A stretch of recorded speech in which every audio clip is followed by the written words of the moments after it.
Bueno, entonces, no sé en qué me quedé, en qué estaba hablando. Estaba hablando del Consejo de Europa, ¿no? Bueno, entonces, claro, en rigor se crea esta OI que sus pares son hoy las conocidas Unidad Africana, Organización de Estados Americanos, Consejo de Europa, que es el que estamos viendo, están en el mismo sentido, ¿no? Claramente, esta es una organización de cooperación internacional, ¿entienden? Es una organización propia del derecho internacional público. ¿Vamos bien? Esta organización tiene tres órganos principales, ¿sí? Uno de ellos es el Comité de Ministros, la Asamblea Parlamentaria, ¿sí? Y la Secretaría. ¿Bien? Esta organización tiene su sede en la ciudad de Estrasburgo, ¿sí? ¿Alguien sabe qué significa, qué implica la ciudad de Estrasburgo en Europa y en el mundo entero? ¿Tienen idea? ¿No? ¿Fabiana no? Eh, A ver, de nuevo, Josefina. Josefina. Sí, sí, dale. Eh, Creo que, no sé si estoy equivocada, pero la llaman como la ciudad de La Paz porque era un territorio que estaba digamos, intervenida por las guerras que había entre Alemania y Europa. No sé si es. Perfecto. Muy bien. Esta ciudad, Estrasburgo, por cierto, una ciudad muy bella, está al límite con Alemania, ¿sí? Es una ciudad que es la representación de la zona de la Alsacia, que en rigor la Alsacia fue la discusión, la base de la discusión entre Francia y Alemania, que llevó a las guerras, ¿sí?, franco-germanas. Cuando finaliza la guerra, Estrasburgo queda del lado de Francia y efectivamente queda como la representación de la reconciliación de dos potencias continentales de Europa, Alemania y Francia, ¿sí? Entonces, en el sentir de ese símbolo que tiene esta ciudad, allí se constituye la sede de todos los estados, perdón, de todos los órganos de una organización como el Consejo de Europa. ¿Está bien? De hecho, tiene dos cuadras, si mal no recuerdo, una recuerdo seguro, la otra no me acuerdo, que son las de las embajadas. Están todas las embajadas de los diferentes estados, incluida la Argentina, ante el Consejo de Europa. ¿Está bien? Si todo lo que sea Estrasburgo, entonces, claro, ¿qué hace, qué es el Comité de Ministros? El Comité de Ministros está conformado por los ministros, por los cancilleres de los estados, o su equivalente, y tiene en realidad un peso específico muy fuerte. El Comité de Ministros es el órgano en el cual se adoptan las decisiones más importantes de la organización. ¿Sí? Luego tenemos la Asamblea Parlamentaria, que tiene representantes de los parlamentos de los estados, que comenzó con 10 estados miembros, hoy son 48, si mal no recuerdo, ¿sí? Y luego está la Secretaría General, que claramente los tres tienen su sede en Estrasburgo. La Secretaría General, diferentes decisiones que adopta el Comité de Ministros. Les hago saber que las decisiones de la Asamblea Parlamentaria en ese momento no eran vinculantes, eran declarativas. ¿Está bien? Muy bien. El asunto es que, claro, todo muy bonito. A ver, tenemos tres órganos fuertes, tenemos dinero, ahora hay dinero, en ese momento no había, pero la, digamos, la idea, la inteligencia era poder mejorar la cuestión para que se genere dinero también, y el objetivo, fortalecer las democracias, siempre en el marco del respeto de los derechos fundamentales. Y la gran pregunta que se hizo Europa entonces fue, ¿cuáles son los derechos fundamentales? ¿Se entiende? Porque claro, en ese momento ya existía la Declaración Universal de Derechos Humanos, estoy hablando de mayo del 49, la Declaración Universal es de diciembre del 48, ya existía la Declaración Americana de Derechos y Deberes del Hombre, de junio del 48, y Europa dijo, nosotros creamos una organización para fortalecer las democracias, pero sobre la base del respeto de los derechos humanos, entonces tenemos que avanzar para entender qué son los derechos humanos. ¿Entienden? Es así que en 1950, el 3 de septiembre de 1950, o el 5 de septiembre, bueno, no me acuerdo, o el 3 de mayo o el 5 de mayo, o el 3 de septiembre o el 5 de septiembre, pasaron los eventos, lo cierto es que se abre a la firma la Convención Europea de Derechos Humanos. Tiene un nombre más largo, pero no importa ahora. Esta Convención Europea de Derechos Humanos, ¿qué hizo? Creó un marco para entender los derechos humanos en Francia, en Europa, después van a entender por qué dije Francia, y para crear mecanismos de protección de esos derechos. ¿Vamos bien? Repetimos, por una parte, la enumeración de los derechos considerados en el arco de los derechos fundamentales. Y por otro lado, mecanismos de protección para esos derechos. ¿Va bien? ¿Hasta acá? Bien. Esto entra en vigor en 1953, 3 años más tarde. ¿Sí? Ustedes van a observar, si leen la Convención Europea de Derechos Humanos, que descarto que todos la van a leer, van a observar que en los derechos previstos lo van a leer con mucha rapidez, porque son pocos. Son pocos a la mirada nuestra del año 2020. Para 1950 eran un montón. ¿Entienden esto? Muy bien.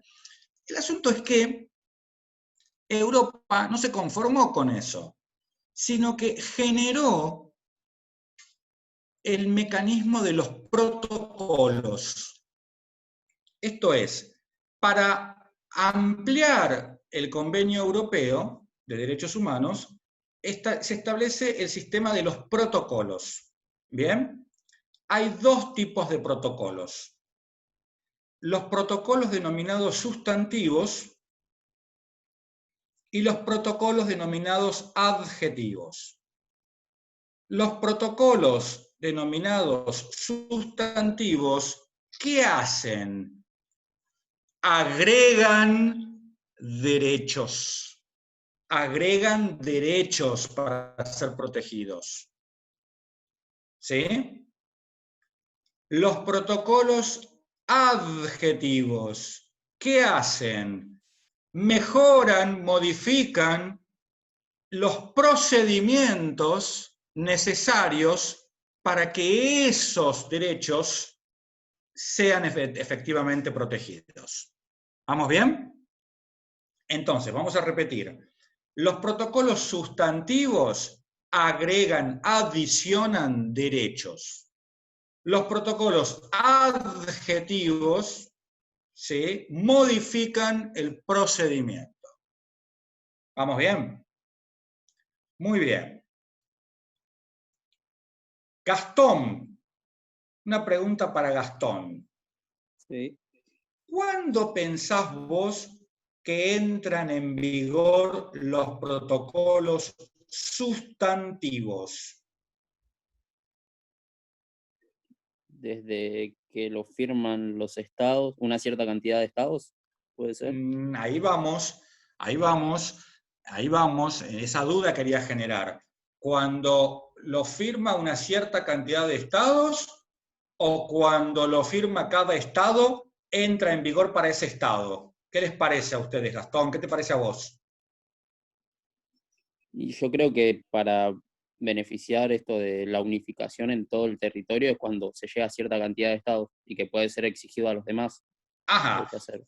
muy bien. A ver, vos sabés que en esto que vos estás planteando, Gastón, en realidad estás poniendo en evidencia un profundo conocimiento respecto de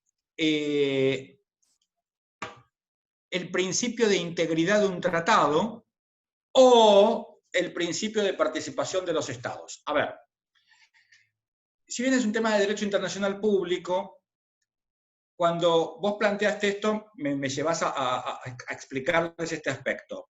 En términos generales, los tratados, en tiempo remoto, en tiempo pretérito, se intentaba que entren en vigor cuando todos habían asumido las obligaciones. ¿Sí? ¿Para qué? Para que todas las obligaciones sean más o menos iguales, sin perjuicio de las reservas. Pero ¿qué ocurre?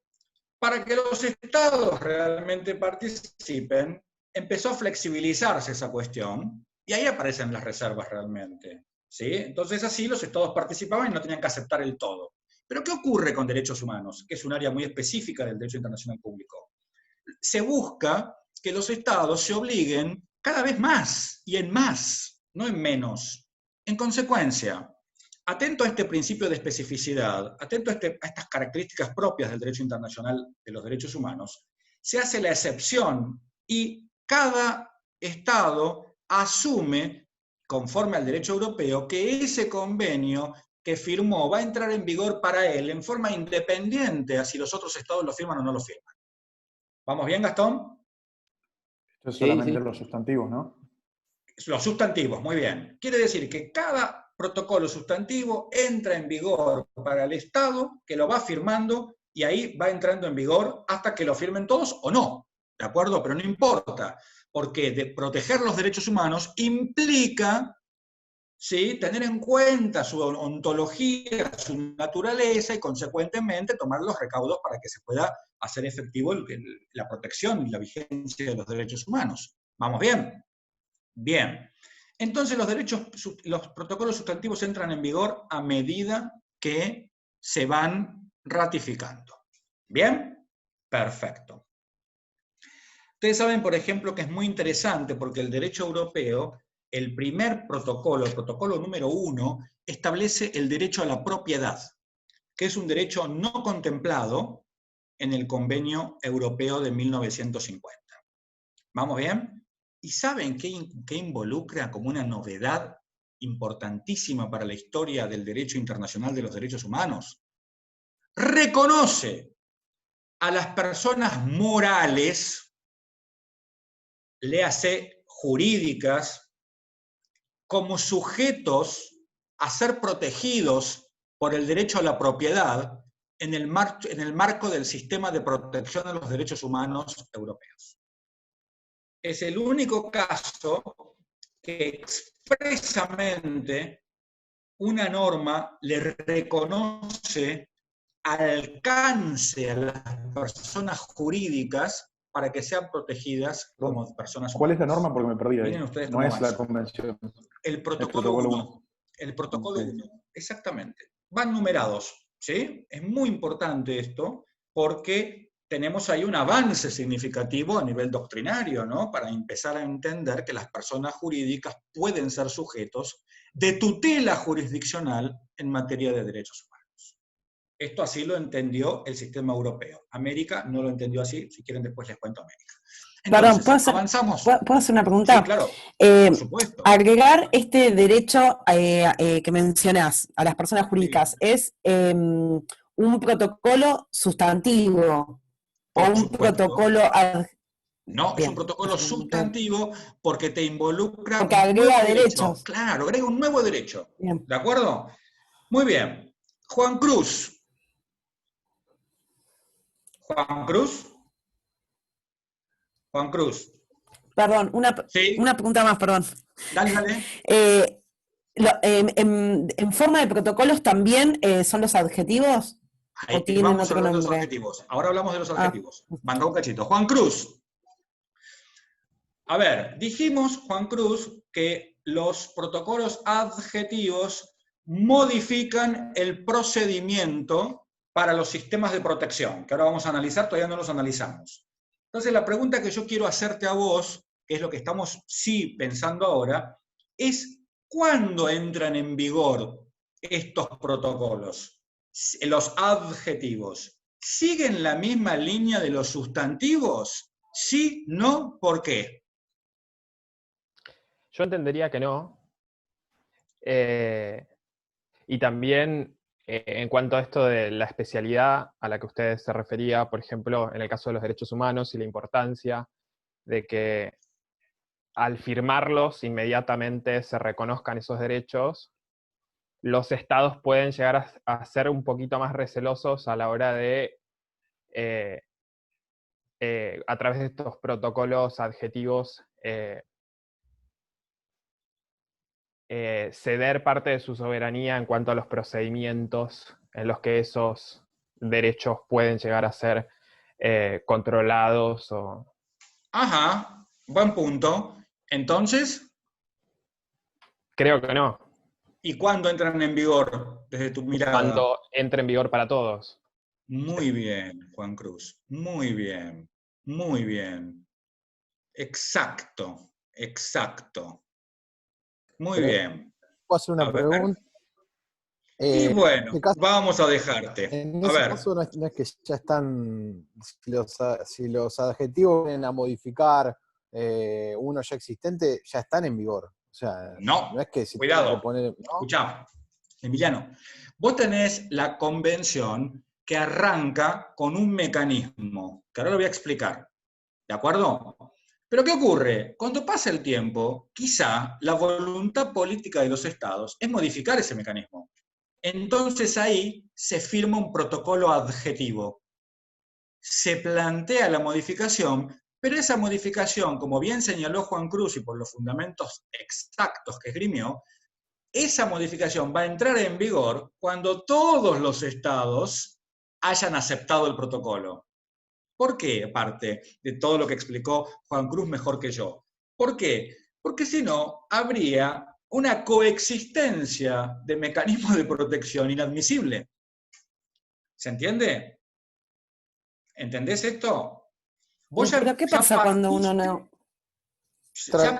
Ahora te contesto, Romy. Ya partiste con un mecanismo. En 1953 empieza el sistema y empieza a funcionar la Comisión Europea de Derechos Humanos y la Corte Europea de Derechos Humanos. ¿Sí? Pero a medida que pasa el tiempo, se fueron modificando esos mecanismos. Después vamos a analizar. ¿Por qué? Porque los estados, que en ese momento eran partes, firmaron un protocolo adjetivo, todos, y al firmar todos, entró en vigor para todos. ¿Qué pasa, para contestarle a Romina, si un estado no firma, pues no entra en vigor? Y ese protocolo adjetivo, ¿viene a derogar el sustantivo porque habla de ese? No, van paralelos, no habla de ese. El protocolo adjetivo te modifica. Vos pensás que la Convención Europea tiene dos partes, Emiliano. Una, derechos. Otra, mecanismos. El protocolo sustantivo agrega derechos. ¿Está bien? Está bien.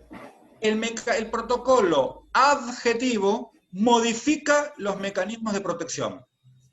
No tiene nada que ver una cosa con la otra. Tiene todo que ver, digo, a los fines de los protocolos. ¿Está bien? Está bien. Normas de fondo y de forma, digamos. Exactamente, normas de fondo y de forma. ¿Bien? Emiliano. Una cosa. Hola, no sé si Adelante, Daniela. No entiendo, o sea, el protocolo sustantivo va a proteger derechos. No, no es que protege derechos, agrega derechos que son protegidos por los mecanismos de protección, mecanismos que pueden ser modificados por los protocolos adjetivos. Ah, pero ya existen esos mecanismos de protección, porque claro. Estaba pensando qué pasa si...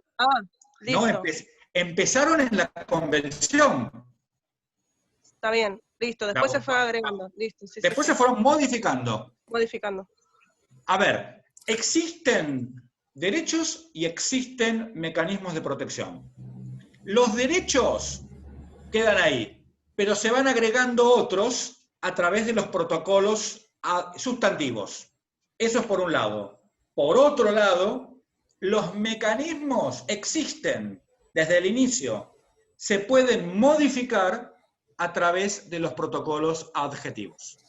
Profe, una cosa, porque no puedo evitar pensar el sistema interamericano, la OEA, digamos que, por ejemplo, Estados Unidos es parte de la OEA,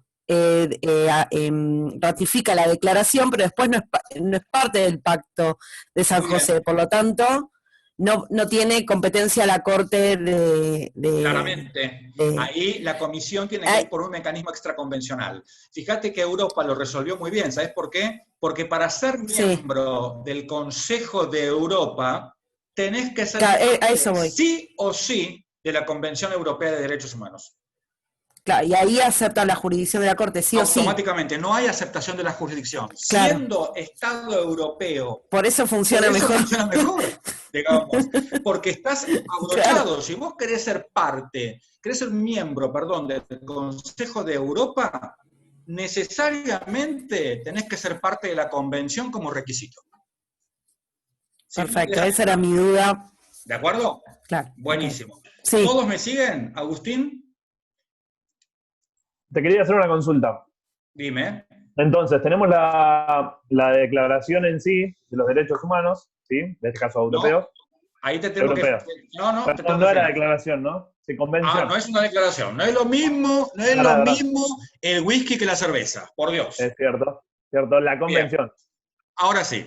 Bien, a través del protocolo sustantivo se agregan derechos a esta convención, supongamos. No exclusivamente, pero podría. No exclusivamente. A esa convención, no al sistema. La convención es una cláusula cerrada, ya está. Ah, está bien, esa era, al sistema. Bien. A ver, vos sos un ciudadano. Esperá, que querés ir a sede internacional por violación al derecho a la propiedad privada, a la propiedad, que está consagrado en el protocolo 1. Pero resulta ser que tu Estado no es parte del protocolo 1 y es el Estado que te violentó los derechos humanos, ese derecho, vos no podés ir a la instancia internacional. ¿Entendés? Bien. ¿Por qué? Porque ese Estado no es parte del protocolo 1. Claro. Y si el Estado, mi Estado sí es parte, pero no el Estado que me violentó en mi derecho, tampoco procede. Si vos tenés que pensar que la capacidad de los órganos se va a medir por el estado que está requerido, por el denunciado, no por el estado de nacionalidad del peticionante. Bien, sí.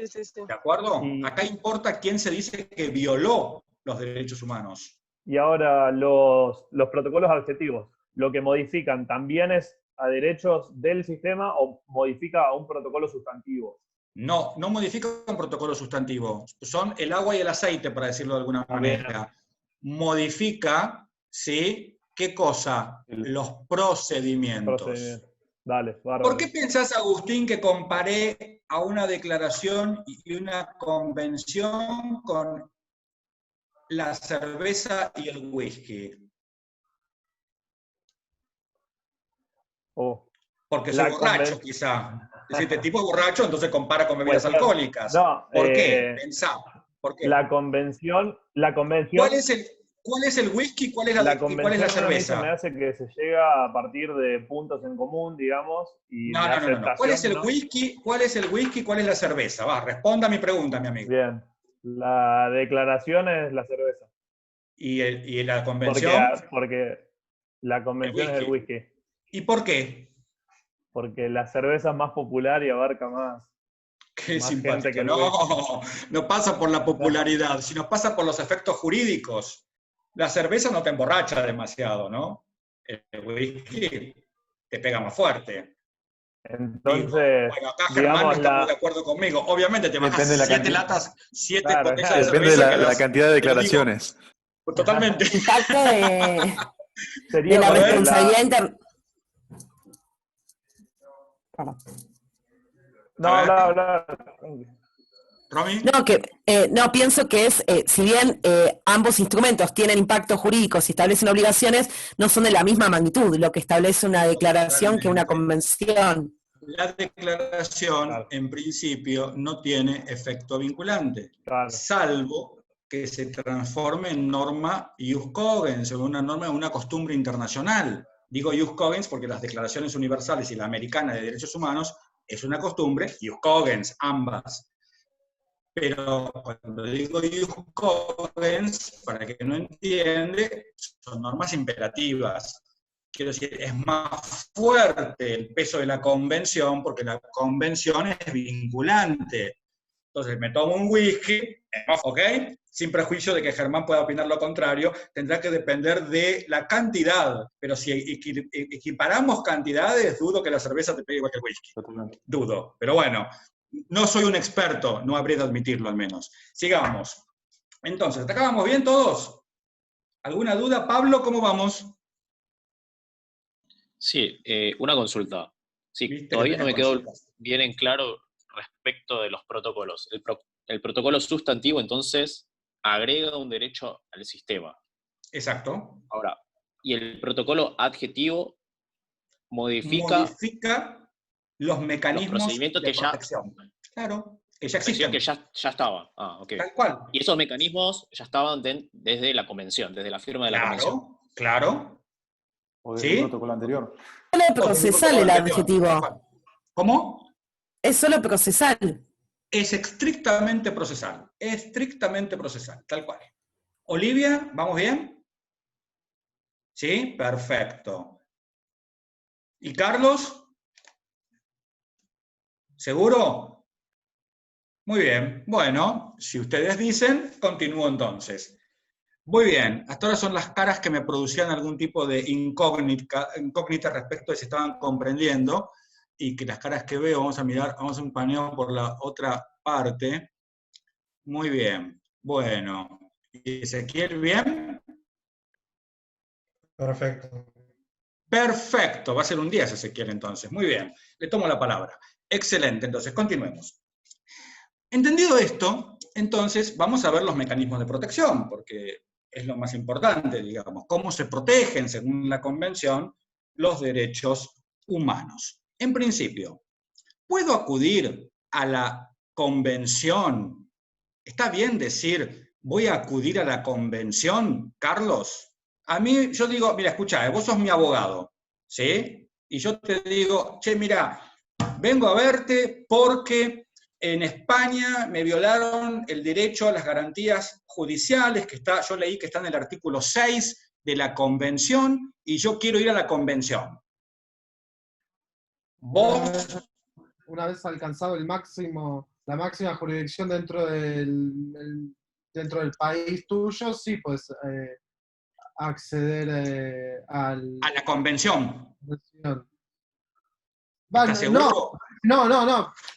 Si uno se reclama dentro de la justicia dentro del país, sí se puede tomar la Convención, si está debidamente... La Convención, voy. Y decime, ¿y dónde queda la Convención? No, la Convención es lo que está escrito dentro del tratado. Entonces... Dentro de mi derecho interno, tomo el derecho internacional y yo te cuento, tengo en España sentencia del Tribunal Constitucional y yo... Si es el último órgano... es el último órgano y yo te digo vos, yo quiero ir a la Convención. Contra la Corte Internacional. ¿Cómo? Si hay una Corte Internacional, con la Corte Internacional. ¿Y dónde está la Corte Internacional? No. Atención. Primera cuestión es terminológica. Porque hay mucha gente que viene al estudio y te dice, yo quiero ir a la Convención, al Pacto de San José de Costa Rica. ¿Qué es eso de ir al Pacto de San José de Costa Rica? Primero, ¿qué es el Pacto de San José de Costa Rica? Porque no existe como tal. Existe la Convención Americana sobre Derechos Humanos, que ese es el nombre oficial. Pero amén de eso... en el caso ese podría ir contra la Corte Internacional con la CIDH, ¿o no? Ok, pero pará. Yo quiero ver lo terminológico. Ahora vemos el órgano. Pero yo no puedo... Habría que ver quién es el intérprete, ¿no? ¿Quién está hablando? Ah, Yair, a ver. Habría que ver quién es el intérprete de esa convención y recurrir a ese tribunal. Bueno, 10 puntos. Entonces, yo no puedo acudir a una convención. Yo acudo a un órgano convencional o no, pero al órgano que me mande la convención. ¿Está bien? La instancia internacional se abre en la medida que agoté ciertos recursos, que agoté ciertos requisitos, ¿sí? Entre ellos, agotamiento de los recursos de jurisdicción interna, ¿sí? Tengo que cumplir sí o sí con el agotamiento de los recursos de jurisdicción interna. ¿Está bien? Emiliano, ¿este principio y este requisito es absoluto? Para mí sí. ¿De vuelta? Sí. Bueno, Emiliano, en virtud de tu inconducta intelectual, a partir de ahora y hasta que termine el cuatrimestre, tendrás de la música mía todas las clases. A ver, pero no entiendo por qué no. En derecho no hay nada absoluto. ¿De acuerdo? Recordá siempre esto que te estoy diciendo. Nunca es absoluto. Porque todo principio tiene su excepción. Okay. Esto es el mundo jurídico. Welcome. ¿Okay? O sea que se podría ir sin agotar, por ejemplo, los mecanismos de jurisdicción Pero interna. el punto es cuándo. Claro. Si existe algo, un daño inminente o una causal de mucha gravedad, no es necesario agotar las vías internas. Pero el principio es este. ¿Tengo que agotar los recursos de la jurisdicción interna? Sí, y solamente sí los puedo agotar. Bueno, ¿Qué pasa si estamos ante un estado de sitio, estamos ante un gobierno de facto, estamos ante una situación del Estado que impide hacer uso y goce de los derechos de jurisdicción interna? El órgano internacional va a decir, no, che, mirá, no agotaste en el Chile de Pinochet, no fuiste a la corte. Pará, no. Los órganos internacionales no son estúpidos. ¿Se entiende lo que quiero decir? Les hablo así para que entiendan. Digo, se ve que no se puede, no se le exige eso al individuo, que es pobre frente al Estado, violador, el individuo es la víctima. Entonces no le puedo exigir más de lo que puede. ¿Vamos bien ahora, Emiliano? No te aterres, no desaparezca, hacer una broma lo de la música, no la voy a poner. Sigamos, ¿de acuerdo? Muy bien. ¿Entendiste o no, Emiliano? ¿Sí? Sí. Y el tema de las... Nada es absoluto, ¿eh? Olvídate de lo absoluto. No hay principios absolutos en el mundo jurídico. Muy bien, sigamos entonces. Tengo un plazo de caducidad. 6 meses desde que obtuve la sentencia definitiva que puso fin a la instancia interna. ¿Sí? 6 meses. Otro requisito, el derecho que se dice violado tiene que estar reconocido en la convención o en algún protocolo sustantivo del cual el Estado requerido sea parte. No es una violación a los derechos humanos, ya está, adentro, no. ¿Sí? Tiene que ser un derecho expresamente reconocido. 4 o 5, ya no me acuerdo, no importa. Otro. La petición la puede efectuar el damnificado directo nada más. Nuevamente, vamos a ver si hubo aprendizaje. Emiliano, ¿este requisito es absoluto? No. Muy bien. ¿Y cuándo te parece que no va a ser absoluto? ¿Cuándo te parece que puede ser otra persona que quede legitimada? Y cuando el damnificado no puede por encontrarse en la situación que se encuentre. Porque por ejemplo, se murió. Claro. Porque Sí, se o- murió. Cuando la afectación es al artículo 2, que es el derecho a la vida, entonces quedan legitimados los causavientes, pero no Juan Pérez. ¿Está bien? Porque en el sistema interamericano cualquiera puede denunciar. Yo puedo decir que a Marcelo le violentaron los derechos fundamentales y Marcelo ni se enteró, y yo lo presento en lugar de él, y a mí la Comisión Interamericana no me dice, señor, ¿usted quién es? La Comisión Interamericana me dice, usted es un buen samaritano que lo quiere ayudar a Marcelo. ¿Se entiende? Pero en Europa no se puede. En Europa es el damnificado directo, o sus causalientes. ¿Cómo? ¿Puedo hacer una pregunta? Sí, adelante, Alejandro. ¿Y en casos de que haya una afectación colectiva de derechos? En el sistema europeo, la afectación colectiva no está prevista normativamente. Fue una creación jurisprudencial que la vamos a ver más adelante en la clase que viene. Recordámelo y te voy a contar ahí qué pasó, pero no está previsto normativamente. Sigamos. Tampoco en el derecho... Necesita... Sí, perdón. Darlo solo. Ah, ahí te me anticipaste, pero te voy a responder así no te quedás porque nos falta poco tiempo. En la etapa del juicio necesita representación legal. Antes no, para hacer la solicitud no. Ah, ok. No. Muy bien.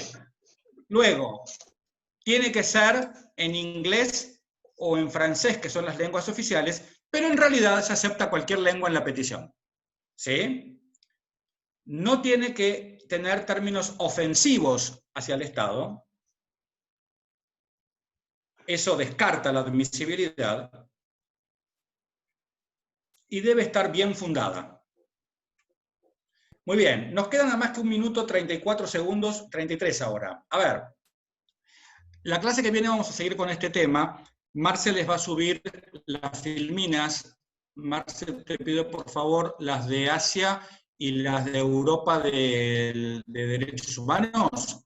Subí todas esas. Perfecto. Y por otro lado, recordarles que el martes que viene vamos a tomar los alumnos que no aprobaron el respectivo examen y decirles que tengan buena semana.